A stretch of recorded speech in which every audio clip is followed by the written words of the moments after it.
Well, friends, today is going to be really something. It is not going to be the conversation that I would have little ones in the car for. So this may be something you need to save for later when you can pop some earbuds in when you're folding laundry or when you're in the car alone taking a walk. But girls, we are going to be talking about sex, and we are going to unapologetically talk about the process of having sex after we have babies. We're not going to sugarcoat it, and we're going to talk about how to prevent bad sex and also how to just get back to yourself. And we're not going to bounce back when it comes to sex after we have a baby, but we're going to build back. Is my amazing guest, Rachel Taylor. She's an author. She is a labor and delivery nurse of over 15 years on the floor delivering babies. This girl knows her stuff. Please tune in for this conversation. We laughed, we cried, and man, do we get personal, and did we ever overshare.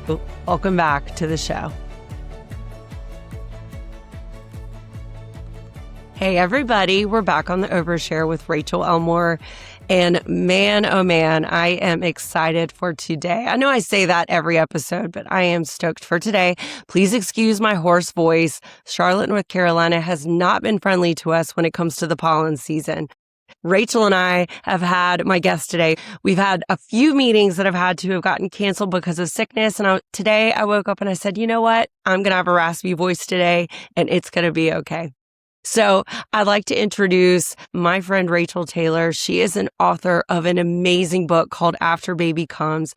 She is a registered nurse, and she is the physical and emotional guru when it comes to postpartum body. I am so thankful for her, and we have a really neat background in that we wrote our books very close together. We have a similar journey. We met through Compel.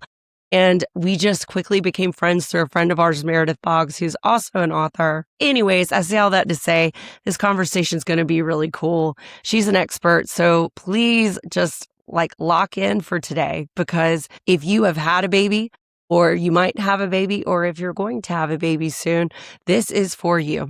So welcome to the show, Rachel. Thank you. I'm so excited to be here and talk about all things postpartum. It's going to be fun.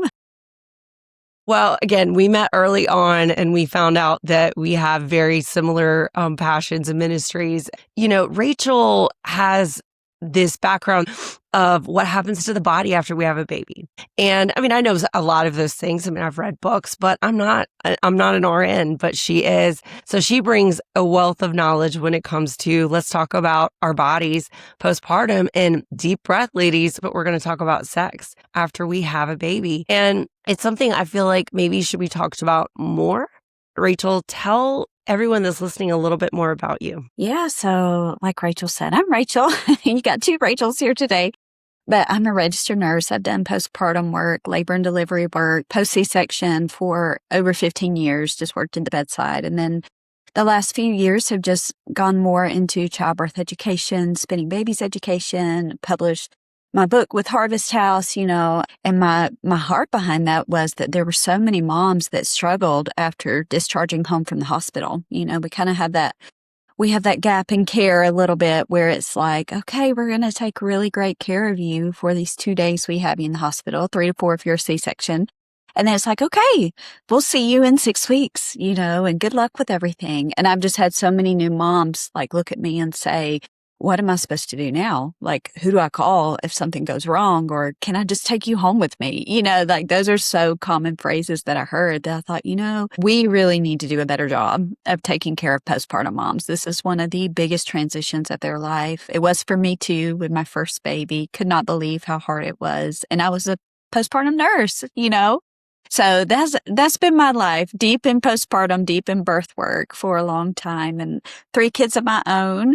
So I've been here, done that too. And I'm sure you guys will hear some stories about that along the way as well. That is awesome. And I mean, it's almost like cut and paste. You obviously know my story when it comes to, here I was a therapist. I wasn't ready for the postpartum season. And, I have 2 C-section babies. And while we're going to talk about C-section moms as well as vaginal delivery moms. So we're going to talk about both of them. And that's also, I love that your book, hits both equally as hard. I love that so much because I feel like a lot of books focus kind of on vaginal delivery. And I love so much that you talk about both and you've got the wealth of knowledge and not just like the book knowledge, but the hands-on 15 years of experience in labor and delivery. You know your stuff. And I don't take that lightly. Like this time is really precious to me. So I have so many questions and I know obviously we only have, our 45, 50 minutes today. But why do you think postpartum sex is so hard for us to talk about? Oh, girl. So loaded. I think there's an expectation that it's just going to be back to normal at 6 weeks. And that's a hard thing because I know even for me, I was a postpartum nurse, and nobody had ever told me. I'd never educated my patients in this because I didn't know, OBs had not told me anything. And after my first 6-week visit, my OB, she was great. She looked at me, she said, now, Rachel, 6 weeks is not a magic number. It doesn't mean you're suddenly going to feel like yourself again or that you're going to want to have sex or that it's going to feel good. She was like, it just really means that it's safe. You're not going to hurt anything. You're not going to tear stitches. And I honestly, I blew off that advice. I was like, yeah, sure. 6 weeks back to normal. That's what you've always heard. And then the first time I was with my husband again, I was like, oh my gosh, like this is very different than I expected it to be. It wasn't bad, but it was different than I expected. And I thought, gosh, we really have not prepared postpartum moms for this at all. Like, you may be healed enough to do this at 6 weeks, but your pelvic floor is continuing to heal for months. If you had a tear or an episiotomy, you still have scar tissue that's continuing to heal for months. And odds are if things felt good before pregnancy, you're going to get back to that. But, moms haven't even heard that part. All they've heard is, okay, 6 weeks, you're cleared, you're back to normal, have at it kind of thing. And it's like, oh, there's so much more to it.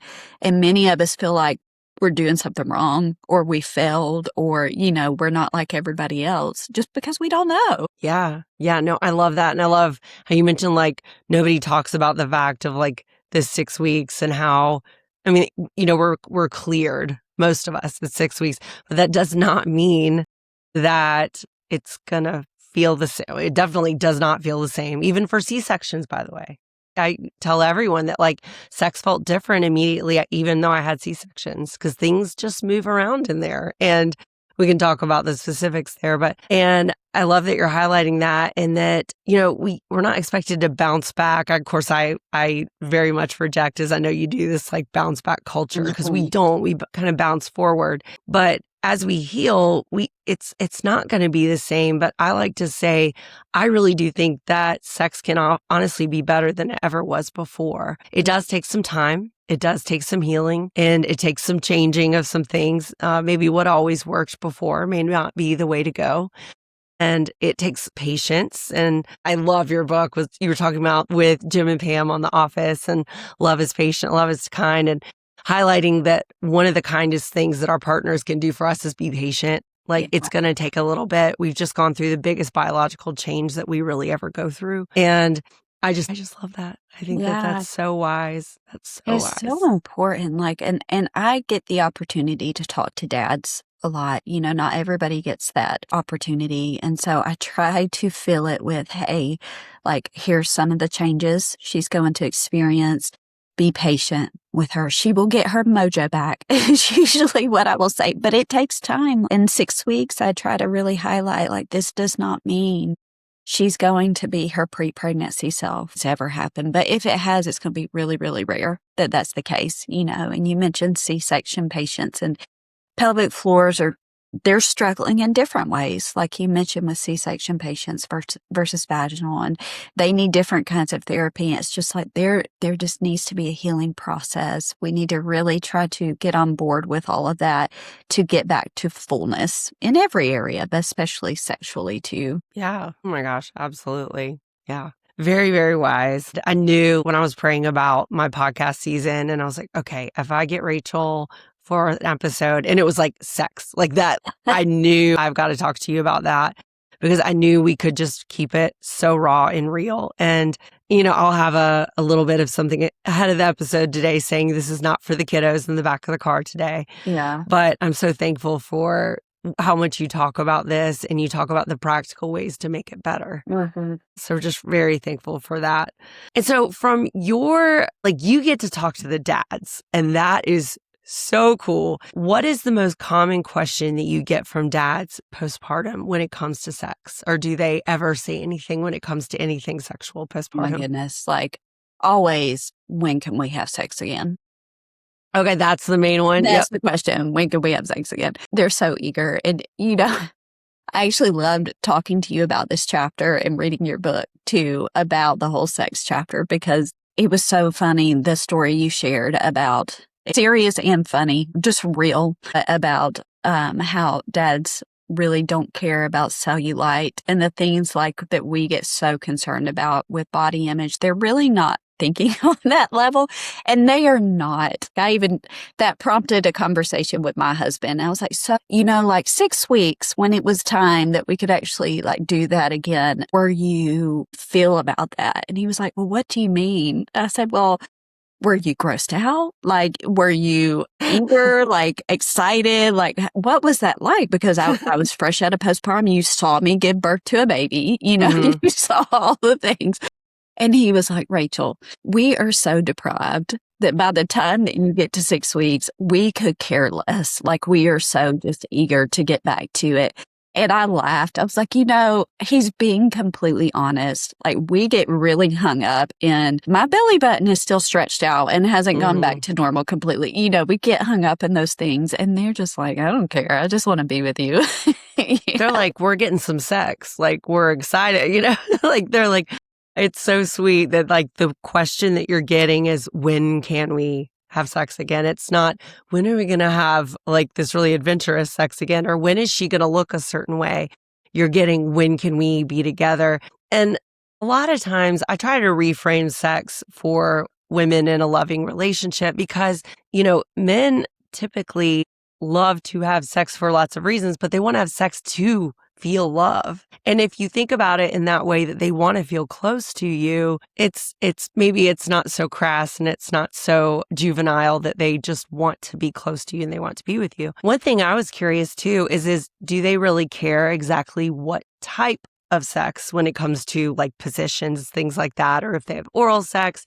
Or like, do they seem to care about the first couple of times of whether or not it's like full on penetration? Right. So they're eager, like, to get back to that, but they're also willing to compromise. You know, most of them, if they're a healthy guy, they're willing to compromise. And that's something the girl needs to figure out what she's okay with too. Like, you know, the 6 weeks rule, where it's really about that penetration part, because of all the scar tissue and all that kind of stuff. Now, oral, those types of things, outer stimulation, like that's a question for the lady. Like, hey, are you ready to be intimate in that way before that 6 week mark? Do you need that 6 weeks to say, hey, nothing until 6 weeks, you know, and her be able to draw that boundary to back her up. We're always like, we're your nurse. We're going to back you up 100% with whatever you need, you know, kind of a thing.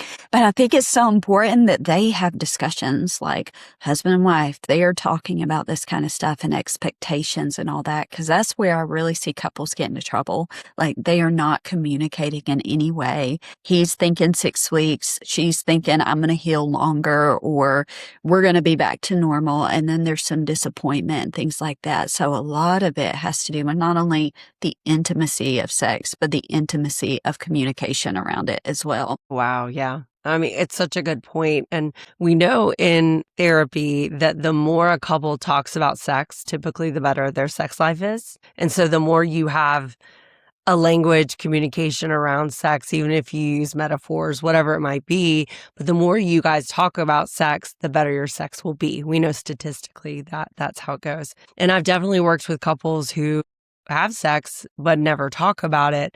And a lot of the work we do, with lots of blushed faces on this couch behind me, is we learn to talk about sex to each other. And I know I talk about it in such a blunt way because I talk about it all day. So it doesn't bother me especially the husbands will kind of like, oh my gosh, this Christian therapist just asked me about vaginal penetration versus oral sex or whatever it might be. And it's so often just the communication piece of, if possible.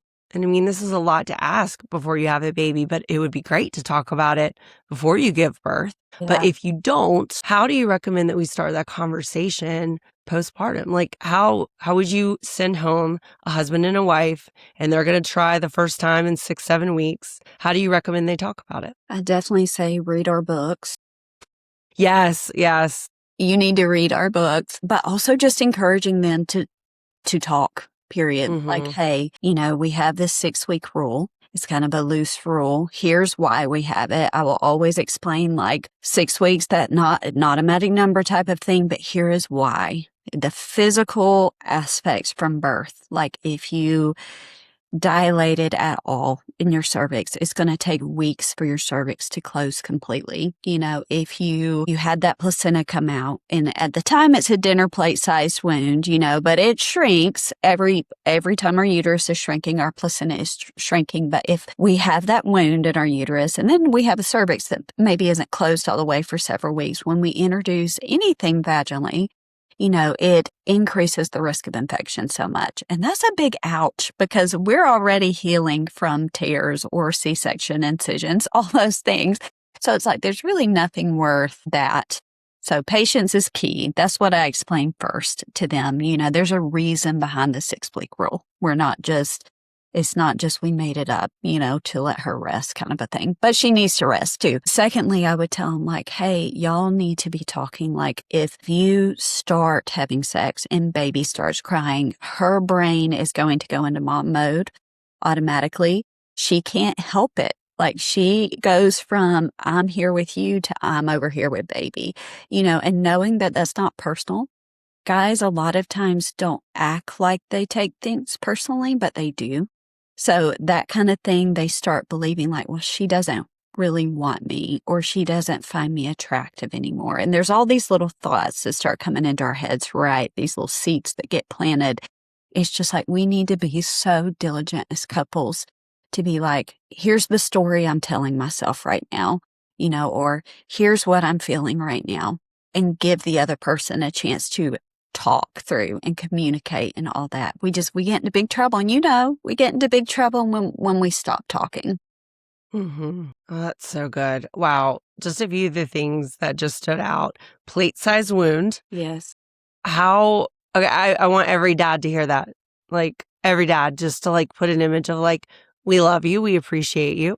You're wonderful. You're a wonderful dad, a wonderful husband. Plate-sized wound. Like it is. It's like, we can't put anything up there. Yeah. And actually, I don't know this. How long does it take for the cervix to close postpartum? Usually 3 to 4 weeks. Okay. It completely. Yeah. And I mean, we're talking about just major infection risk, and we want that wound to heal. We don't want to introduce anything that could aggravate it. And as well as with C-sections, even though I know it's different, but wow, plate-sized wound. That's definitely something I want. It's just very affirming as a mom to hear that out loud. Like, oh my gosh, like, yeah, to know the why. Yeah. Like that's why my body feels this way. And it's not just like 6 weeks, I'm going to feel normal, because sometimes those things, even though it's considered safe, sometimes those things aren't completely feeling better at that point, right, because our bodies just heal at different rates. And so, yeah, no, I just really appreciate that's how you would want a couple to start talking about it. And that this isn't a maybe, this is a must.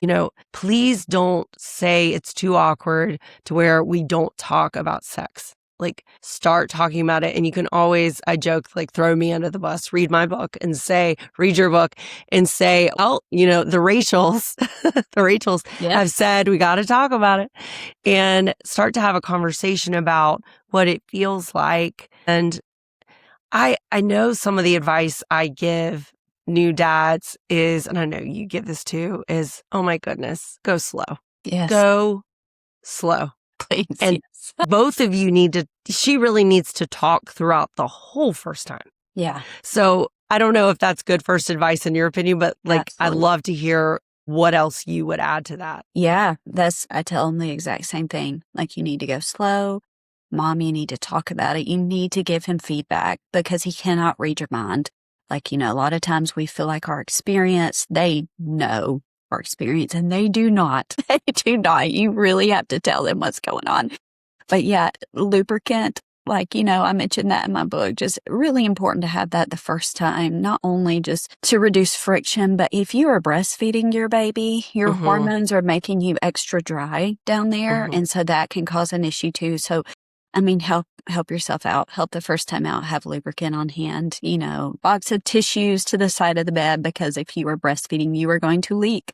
You are going to have milk let down, just those little physical things that will happen that you guys will look back on one day and laugh about. And it can be a source of intimacy and connection. But it's different. It's not bad. It's just different for a little bit. It's a transition for sure. And sidestep too, because we keep talking about C-sections, just anatomy wise, like I want the C-section moms to know, pelvic floor, it behaves completely different than a vaginal birth. So with a C-section mom, pelvic floor tends to get overly tight. And the reason for that is your abdominals get cut, all those layers get cut. And so your pelvic floor, like, okay, you need my extra help. So I'm going to help you support everything down here. And so, like you mentioned, C-section moms a lot of times will be like, I don't understand why it's different for me. Or why I'm struggling with this. Why does it suddenly feel uncomfortable? And it's like, well, here's the anatomy that's going on behind this. So pelvic floor physical therapy too, highly recommend that for all moms, not just vaginal birth. C-section moms need it for different reasons. But all of that can help us kind of get back to that normal a little bit quicker too. Yeah. Oh, that's a really good point.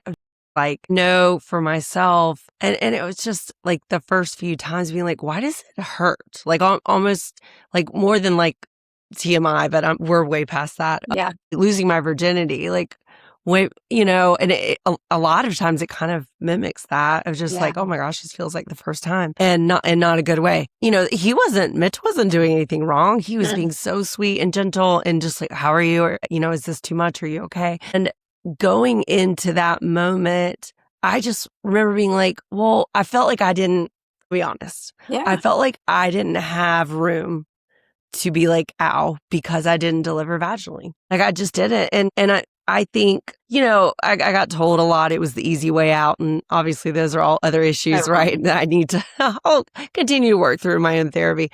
It definitely is not the easy way out. You tear there or you tear down there, one way or the other. But they're both labor. But it's very good for my C-section moms to hear that too, of like, there's a reason that it feels different. And regardless, things shift around in there during pregnancy, no matter how we deliver. And I can explain that, but you're going to do a better job. So go for it. Yeah. Like our body, they are adapters, right? We ask a lot of our bodies in pregnancy. Literally, our ribs expand, to make room for our growing uterus, like our blood flow. I forget what the percentage is, but it's crazy how much like it doubles and triples in volume. So much physically is happening in our bodies when we're pregnant that we are asking of it. And it does it because it's a master compensator. It's wonderful to do what we ask of it. But then there's almost like this double standard of, okay, you were pregnant, you've had a baby, you should be good now. And it's like, wow, it took us 9 months to grow this baby and for our body to adapt and to give birth and all those things. And it's going to take a while to get back to. Like I always tell my moms, you gave yourself 9 months to give birth. You should at least be kind to yourself 9 months in postpartum. At least, because honestly, like you mentioned bounce back culture, which I do not love that term either. I say build back. Build back is a much kinder. I like build back. Yeah. Easier way to look at that.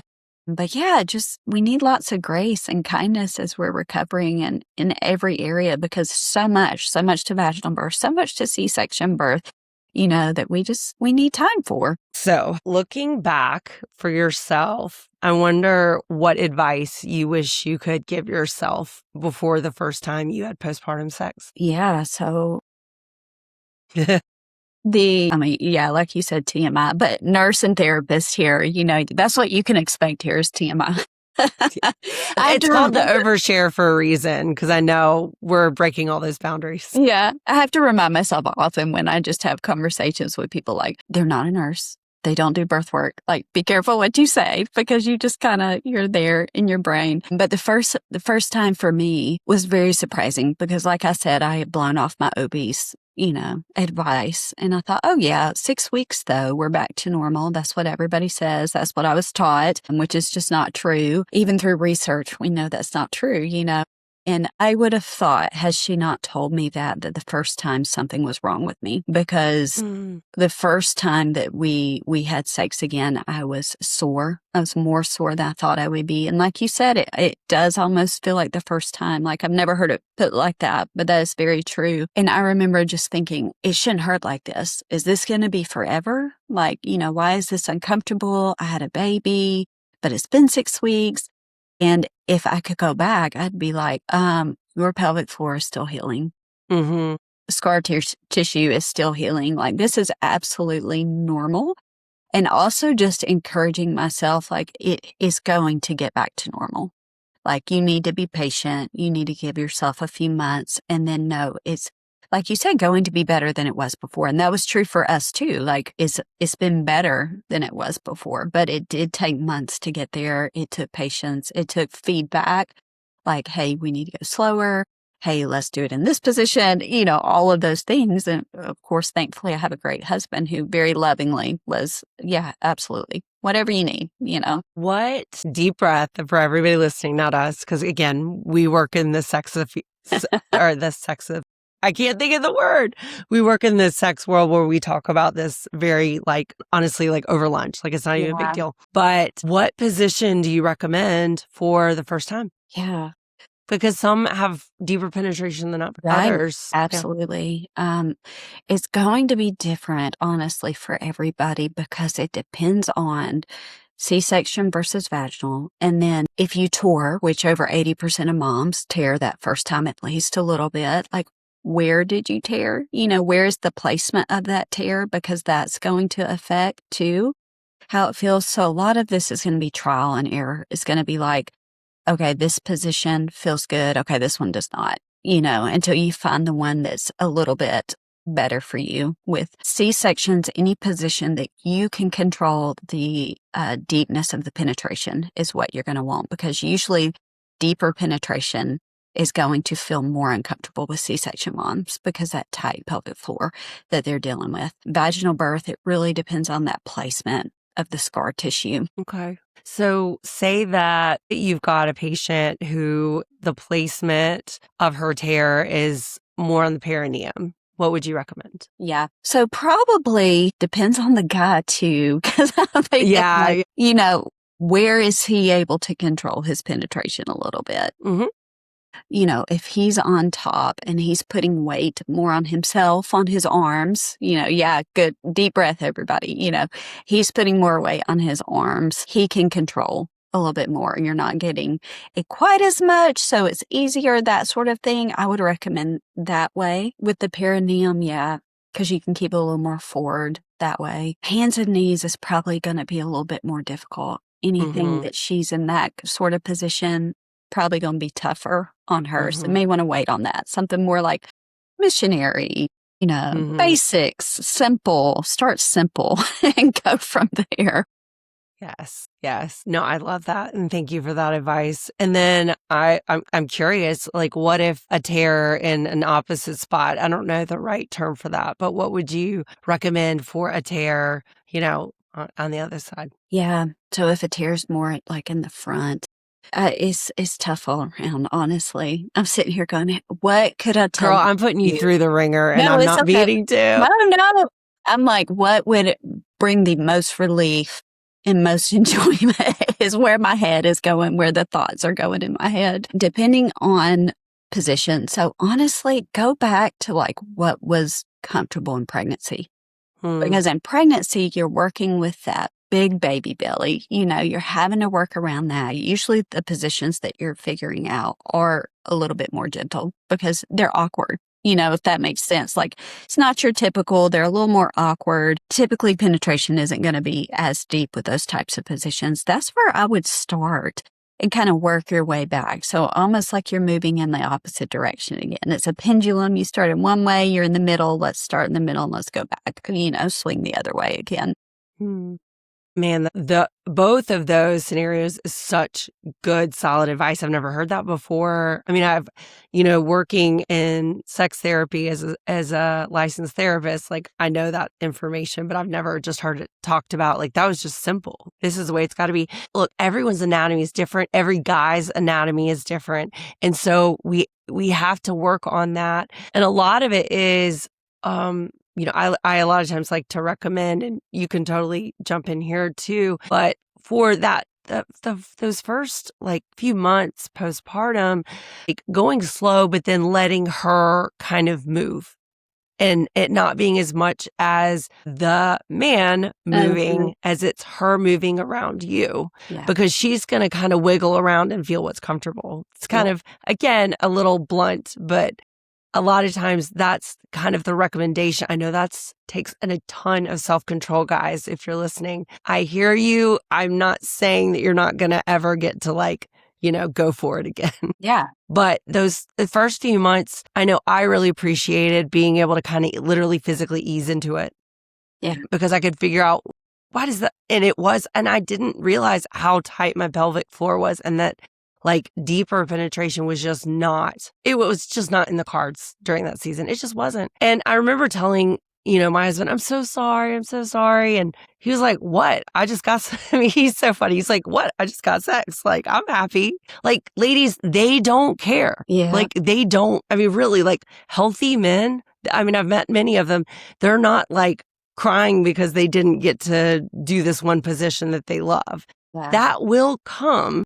In most all cases down the road, but it's just she's got to heal. Yeah. And a lot of things may never be exactly where they were before, but she's got to heal. And there's a lot more healing that happens after the 6 weeks. For sure. I think we need to talk about a hard issue too. I'd love to hear your thoughts on this. Is like, I will often have patients that their husbands or their partners are pushing them to have sex early, or earlier than they feel comfortable having it, earlier than we said is, the right thing to do. And that's a difficult issue too, because there's been a lot of pressure. Maybe the guy didn't understand. I would say a lot of times the man didn't understand like why, we had to go back and educate a little bit. But then we also have, there's a story, and TMI again, but of C-section patient in the hospital who's had her C-section, and she's taking a shower for the first time. And the husband asked her to take care of him. Right. Put it like that, And so they are in the shower and she is taking care of him. And they're done. And, they're talking about the situation. And I'm sitting there going like, okay, wait a minute. Major abdominal surgery. What's going on here? And really the main issue for that was the husband has never learned how to soothe in any other way but this. So we have an issue here where the husband actually needs some help, figuring out how to soothe in different ways that is not requiring of his wife to do this kind of thing. And I see those situations. And just in case you have a listener that's like, yeah, all those guidelines are good and well, but he's over here pressuring me to do this when I know it's unhealthy. And so I just give in just to get him off my back. I think we need to talk about that just for a minute. And in your professional, therapist world, what would you do? What would you do? Well, I've run into this before. And it's hard. Like my cheeks are a little bit red right now because that stuff just ticks me off. Yeah. It does. Because I like it, and I'm very thankful because I can go from a Christian perspective of dude, come on. I get it, especially if physical touch is your love language. This sucks. It's the worst. I get it. It sucks. However, sex is the only physical need that exists that we can absolutely live without. And I am not saying you're going to have to live without it for long. I'm not saying, but one of the best ways to ensure that you have a healthy sex life is for you to calm down and be patient. I also have clients that have been happy, a few days after they had to pleasure their husband, whatever. But for her to feel that is, I just feel like that's where so much resentment and understandably can build. you as a dad, my dad chapter of my book is called Dad Up, and for a reason. I never would tell someone to man up, but I would tell you to dad up and say that, look, I know that this is, especially for the men, that's their love language. It's incredibly hard. And that's why I want to affirm that and say, well, let's talk about cuddling. Let's talk about this and that. Let's talk about, like, can she scratch your back? Things like that. But like, this is a season that your needs have got to go on the back burner. And the best way that you can ensure a good sex life in the future is you to show her that loving patience and not pressure her. If you don't make this about you and you actually are patient, and then when she is willing to try, you're also willing to pause and stop and realize this is not about you, sorry for the graphic term, getting off. Like, it's not. Like, it's so not. It's so not. And I'm a champion of, like, I want everyone having great sex. Like, I think sex gets better. Like, I think it's fantastic. My kids someday will listen to this and, like, die inside. But, like, I love having sex. But one of the godliest things about my husband is that he was patient. Even though that's a big part of his love language, he was patient with me, which made me want to trust him and try. Yeah. At 6 weeks and 8 weeks, is because I knew he had been patient. I knew he did not beg me for it, anything like that. And I think let's just say plate size wound, people, plate size wound. Like, I just want like a bumper sticker that says that. And just being able to say, like, you don't want to give me infection. You don't want to give me an infection. And just like you said, maybe a lot of these dads that come from this perspective to pressure their partners, their wives before they're ready and before it's healthy, they may not realize, well, she had a C-section, hey, we still have huge wounds inside. Right. Huge. And so maybe lack of education there. But like, I think that it really, like, it sounds so cheesy, Rachel, but it moved me to see Mitch be patient for me. And it made me want to do it that much more. Yeah, absolutely. And it really, I feel like it was one of the most manly, sexy, masculine things I've ever seen was when I've seen clients, friends, people that I've known, when I've seen them be patient on their bride. Calm down, seriously. Okay. And I would never say and that's a therapist. We don't say that, but like, dude, it's not all about you. And for a little bit, it is all about the baby and it is all about her healing. And I'm sorry, but that's life. That's life. And I know you know a little bit about our story with Mitch and his retinas detaching, and something I talk about a lot, a very painful season of 2 years of our life of him going blind and then not going blind. And now he's blind in one eye. And he had to be face down for 6 weeks and be weighted on hand and foot like a newborn. And I've asked him, he's fine with me saying that. And those images of him being patient and gentle and me being like, I got to stop. I can't keep going and trying to have sex. Those went through my head when I was caring for him, of how beautifully patient he was with me. I don't think I've ever told him that. I'm going to. But that was the sexiest, manliest thing I've ever seen.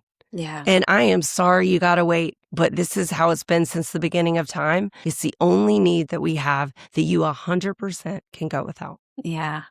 And I think even back to marriage vows, when you're taking those vows and you say in sickness and in health, till death do us part. And it's like, we say those and maybe we don't understand the weight of those. I don't know that it's possible to. But you go through seasons, and it is typically just a season. Mitch with his retinas, us in postpartum, like, we are going to cycle through these seasons of you are carrying 100%, of what's going on. And then other seasons where you're carrying 0% because you can't, and it's just like, this is love. This is marriage. This is what we signed up for, to have somebody that you can walk that journey with, that you can be that 100% at some point, or they can be your 100%. It's just, it's such a gift and a blessing that oftentimes in the struggle, we don't see it that way. But being patient, again, that's the podcast, being patient, things are going to cycle through. It's not always going to be like this, It's just, I love that about your husband. I love that he was so patient with you, because I agree. It's like you were patient with me. Automatically, you just built trust. You just built desire in me to even go for that intimacy kind of thing. I think that's a lot of things guys don't realize. Mm-hmm. I enjoy giving that information. I have a couple clients that are pregnant and do very soon. And being able to talk to a couple yesterday and telling a husband that I was able to do their premarital counseling years ago, and being able to be like, all right, man, we're going to talk about this. And he's like, yeah, how long is it going to be? I'm like, oh boy. All right. How patient you are with her is directly correlated with how great your sex life will become. And I know it's hard. I also encourage couples, which might be a slight segue, to talk about, like, especially if physical touch is his love language, what are some other ways he can feel loved throughout this process? Because dad matters too. Like, I'm not ignoring dad here. Like, dad matters too. But while he can't have sex, what are some other ways he can feel really treasured and loved throughout this process? And that can be so hard. I know even us just getting physically overstimulated with breastfeeding and always being touched after we have a baby, sometimes we don't want the sexual touch just because we're overstimulated. And so it's like, how else, and having those conversations, how else can I help you, husband, feel loved when, I'm healing and I may not be able to perform or want to? Yeah. Having sex when you don't want to is usually not a good idea, especially postpartum. We don't want to start those memories. We don't want to start that resentment. So your patience there, and then trying to figure out, like, if that's how you feel loved, how else can God come in and meet you there and help you feel loved and treasured during this time? Because God really does help a lot of guys. Their desire kind of diminishes a little bit. I know their testosterone a lot of times drops after their wife gives birth. And I think God does that just so that maybe we can take a little deep breath, and it gives them some reprieve too, of just like the focus is on the baby. And a lot of times, when they have to get back to work, and just encouraging all of those things and saying that, like, it's not hopeless and we don't want you to not feel loved and appreciated. I'm absolutely not saying with dad up, like, I'm not saying you don't matter. I'm just saying the healing is God, the healing and the baby, they right now have to come first. Yeah. And that is a season. That's just a season. That's so true. And you mentioned love languages. I think that's a great, just practical start. Most of us, we kind of have two, as you know, that we tend to lean towards the most. And do you know each other's love languages? Like, there's free quizzes you can take for that, and leaning into maybe his other one. So if he has a physical touch, leaning into words of affirmation, if that's his other, or maybe small gifts, or, anything like that as well. You just may have to major on something else for a little bit. It doesn't mean that we don't feel loved and we don't have intimate moments in other ways. I think sometimes we just have to get creative with it. And like you said, allow the Lord to kind of do a work there. There's so much growth, right? And there's so much opportunities for growth during this season of life for ourselves, for our marriage. All of that is happening if we allow it to do that. Yeah. No, 100%. And I think the other part I wanted to bring into was just like sleep and how much the lack thereof. I mean, I'm sidestepping a little bit, but I'll bring it back into what we were talking about, but like how much that impacts our libido and what can we do about it? Oh my goodness, yes. I know that's like a whole other podcast. Yeah. Maybe I think I'm going to have you back at some point when we can I'd love to schedule it, but I'd love your thoughts. Yeah. And so many layers to what's going on and what's affecting us, and what's pulling the weight there. But sleep's huge, and as you know, the deprivation of sleep kind of can set us up for postpartum depression and anxiety and all those things as well, which plays a huge part into it too. It's just, it's become a joke on Instagram and TikTok and things like that to sleep when the baby sleeps. But honestly, if you can get 30 minutes of a nap, when you're sleep deprived, like all of that makes a world of difference. And honestly, if you guys can like figure out routines, like, okay, I'm going to go to bed early. I'm feeding the baby. You stay with the baby. Maybe he likes to stay up late. I know that was my husband. He liked to stay up late. That was not possible for me in that season. And so it was like, okay, I'm feeding the baby. I'm going to go uninterrupted sleep for three hours. Until baby's hungry again. And he would take charge. And we kind of just have to swap out like that, because even moms, we have like such a vigilance in our brain, which is natural in postpartum. It's a brain thing that's happening. But even when our baby is right there, it's really tough to get solid sleep, because we are always aware. Like baby moves, we are aware. We are on top of it. And that's an awesome thing. But sometimes you need like just okay, 3 hours. I need Mm-hmm. uninterrupted sleep. And it makes so much difference. So dads that are willing to get in there too and be like reassuring, hey, I've got the baby. Go take a nap. That means so much during that time.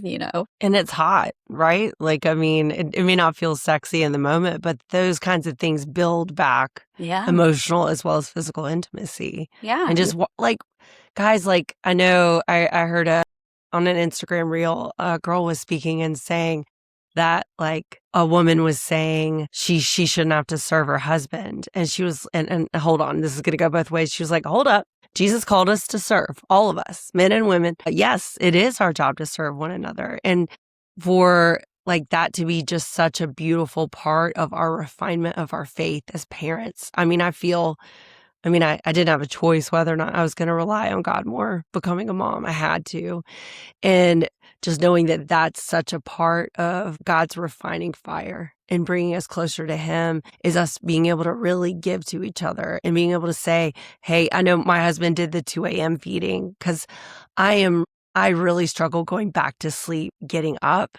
And we were able to I would pump and I would have a bottle or we would supplement and it changed throughout the season. Yeah. But him doing that 2 a.m. feeding, one of Mitch's superpowers is he can go to sleep like that. So that was he was like, well, even when he was back at work, he did that 2 a.m. feeding. So I was getting at least 4 hours of a stretch. And that was for me like that and therapy and Wellbutrin XR was definitely the formula I needed with my postpartum depression to feeling better and then to feeling more like being physically intimate. Having that sleep is such a very important cornerstone to the basis of, or the base. Yeah. Yeah, it really is. And I love that you said the formula of what you needed because it's different for everybody. Like, as you know, and some women, they will need to stop breastfeeding. And that's not a popular, opinion really to say. But sometimes that's what you need. Like if you aren't sleeping, if you're starting to suffer from depression, hormones are playing a big part in that too. Breastfeeding's involved in that. And so it's different for everybody. And I mentioned this in my book, but it's okay to say, that this may have worked for them, but this doesn't work for me, or this works for me and it didn't work for them. Like everybody's a little bit different, and part of it is figuring that formula out as you go along the way. It's just so important. Yeah. And thank you. I stand firmly in fed is best and every mom is so different and I don't judge either side. I don't take sides. I think that I'm glad, I do hate that I wasn't able to really breastfeed longer than, a few weeks, but I did my best and the best I could to show up for my baby. And so I definitely do particularly appreciate your viewpoint on that being a healthcare provider. So thank you for that and adding on that wisdom. Okay. Well, I know we're almost out of time, which is crazy. I've got to have you back. I mean, without a doubt. And I want to know what one thing or two things do you really want everyone to leave this conversation today hearing from you, Rachel? I think the main thing would be that you are the right mom for your baby. Like God did not make a mistake when He chose you to be their mom. I remember one day when my firstborn, he was such a difficult baby and he knows this, but he cried a lot, and it was a challenge. And I remember one day putting him in his bouncy seat and I'd done all the things. It had been hours, fed him, diapered him, tried to soothe him. It was not working. And I sat down beside him and just burst into tears. And he was crying and I was crying. And my husband walks in and says, what's going on? And I said, I'm his mom. I should know what to do. And it surprised me that came out of my mouth. And as soon as I said it, I was like, why do I feel like I should do this perfect?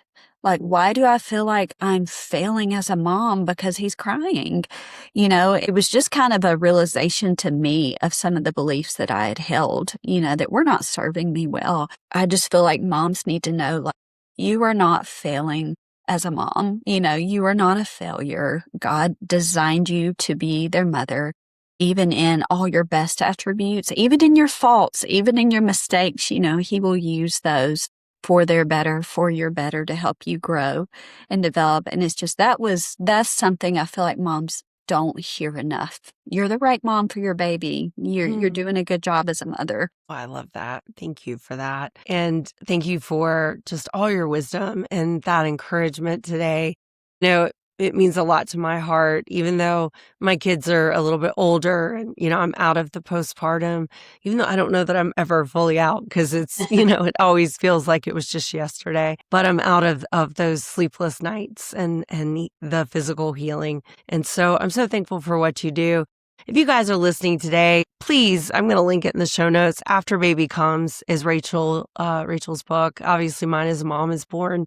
They really need to come in a pack. I mean, I wish we could just sell them in a shrink wrapped pack because they're the perfect marriage of a book. And when I found out Rachel was writing this, I was like, oh my gosh, thank you, Lord. Like, this answers those questions that I quite frankly, that's not my background. I've not delivered a million babies, or I've not been on the medical side of this. I'm on the psychiatric side. And while both of those things matter, please check out her book, connect with her on Instagram. I'll put all of her links in the show notes. And again, Miss Rachel Taylor, she's incredible. Thank you again for being here today. And I promise that at the end of every episode that as I am interviewing somebody that's a believer, that we will both bow our heads and we're going to pray for each of you who are listening. So I know we're just over our Zoom recording session right now, Rachel, but her and I both are going to bow our heads. I never know what I'm going to pray, but let's go ahead and pray today and I'll pray us out. Let's pray. God, thank you so much for this day that you've given us. God, I thank you for letting my voice hang on long enough to record this podcast. God, I know that this message is needed by so many women. And Lord, I pray the women that need it would reach them. Lord, I pray for each person listening. I pray that they feel encouraged today, that they were able to gather some wisdom, that they felt even a tug of conviction on their heart of something they need to even work on, God, that they would feel encouraged, that they would feel just empowered, God, because your word and the way you designed our bodies is so cool. Lord, I love that you care about our sex lives. You do. And Lord, you want us to have good, satisfying, safe sex. And God, I thank you for that. It's such a gift and it's such a beautiful part of being married. God, I pray for the woman that feels just discouraged and just feels like she can't talk about it to her husband today. Lord, I pray that you would give her the words to be able to start hard conversations, and that you'd prepare all the dads listening to, God, that they would be ready to have some hard conversations, and also that they would be ready to be patient, Lord. It's a hard thing to do, but it's a truly beautiful way to show someone that we love them. Lord, thank you for Rachel. I thank you so much for her heart and her desire to serve you. I thank you for the wisdom she brought here today. God, go before each person listening and keep them safe and in your will. We ask all of these things in the mighty name of your son, Jesus. Amen. Amen.